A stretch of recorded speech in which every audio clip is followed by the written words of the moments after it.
Hello बेटा, देखिए आज हम करेंगे आगे आधारिक संरचना के अर्थ। तो किसी अर्थव्यवस्था के पूंजी स्टॉक के उस भाग को जो विभिन्न प्रकार की सेवाएं प्रदान करने की दृष्टि से आवश्यक होता है, आधारिक संरचना कहा जाता है। क्या? किसी भी अर्थव्यवस्था के पूंजी स्टॉक के उस भाग को जो विभिन्न प्रकार की सेवाएं प्रदान करने की दृष्टि से आवश्यक होता है, आधारिक संरचना कहा जाता है। फॉर एग्जाम्पल, यातायात सुविधाएं प्रदान करने वाली सड़कें, बसें, रेलवे, स्वास्थ्य सेवाएं प्रदान करने वाले अस्पताल, सिंचाई की सुविधाएं प्रदान करने वाले नहरें, कुएं आदि पूंजी स्टॉक आधारिक संरचना हैं। डेफिनेशन क्या है?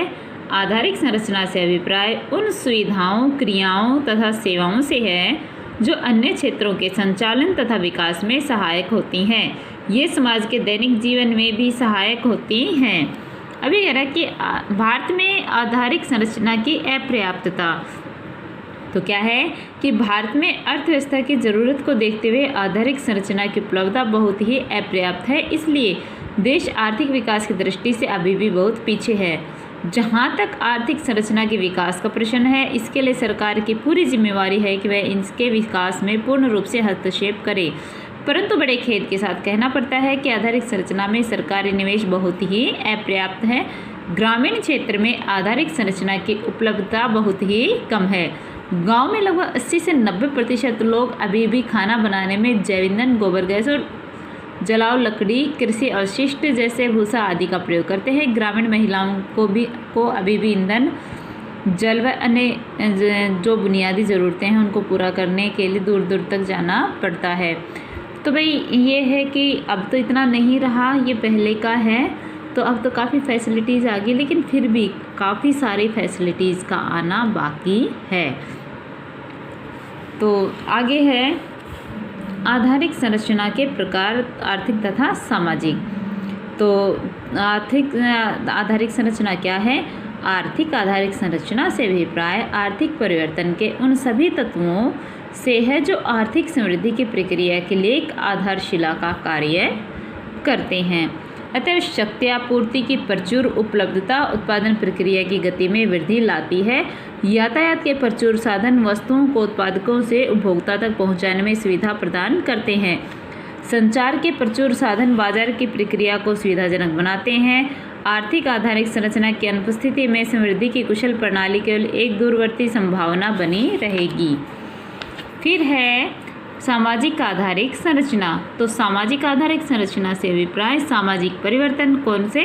स्कूल, कॉलेज, अस्पताल, नर्सिंग होम के मूल तत्वों में से है जो किसी देश के सामाजिक विकास की प्रक्रिया के लिए आधारशिला का कार्य करते हैं।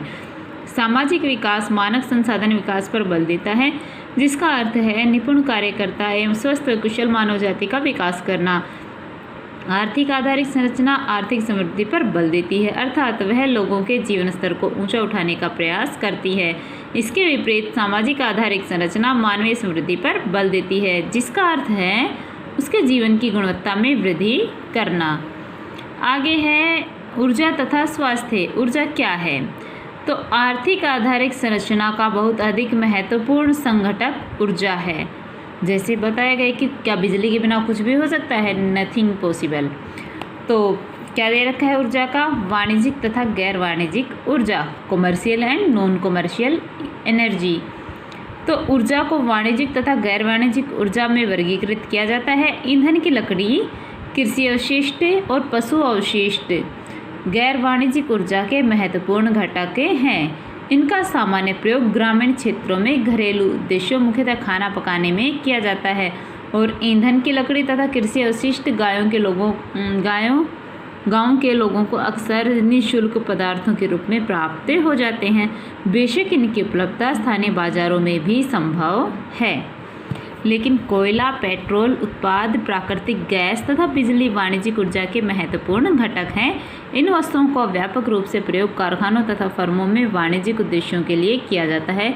इनको प्राप्त करने के लिए कीमत देनी पड़ती तथा इनके क्रय विक्रय के लिए एक व्यवस्थित बाजार होता है।